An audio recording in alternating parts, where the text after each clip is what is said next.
Kotuna Assam Rifles Lotokpa Yaroi Atopa Central Force na Manipur da Thokliba Kangluf ki irang asida neutral oiba ngamloi haina fogdokre wafama singarang kangpopi gi gamgi faida pangthokpa taramanga suba Remembrance Day gi thoramda Kotu gi media cell gi coordinator 𝗥𝗜𝗙𝗙𝗟𝗓𝗏 Genna fogdokibani thoram aduga mari lenna lunna makha taraduna pangthokliba thoram asi haukiba tha taramanga asida kukizo furup singda hosik lengak pariba 𝗥𝗏𝗙𝗏 gi miot minei asi khangduna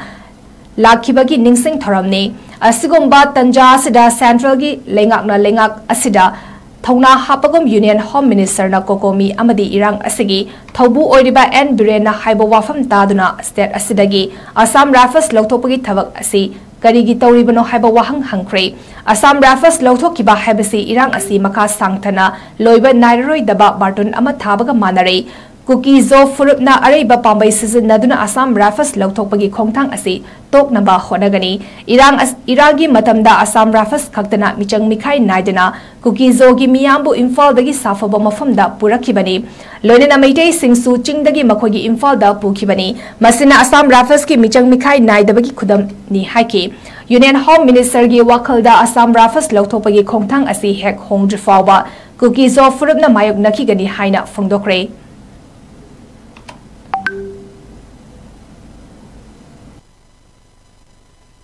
Day, and the significance stems from the idea that the 𝗥𝗜𝗙 community for the past 15 months have been enduring atrocity under the current incumbent Chief Minister Biren Singh. Now what baffles the 𝗥𝗜𝗙 community is, at this critical juncture, why is the Home Minister, why is the government of India heeding to a person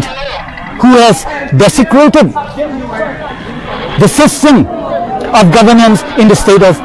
Manipur? Don't remove Assam Rifle! Don't remove Assam Rifle! Don't remove Assam Rifle! Don't remove Assam Rifle! We demand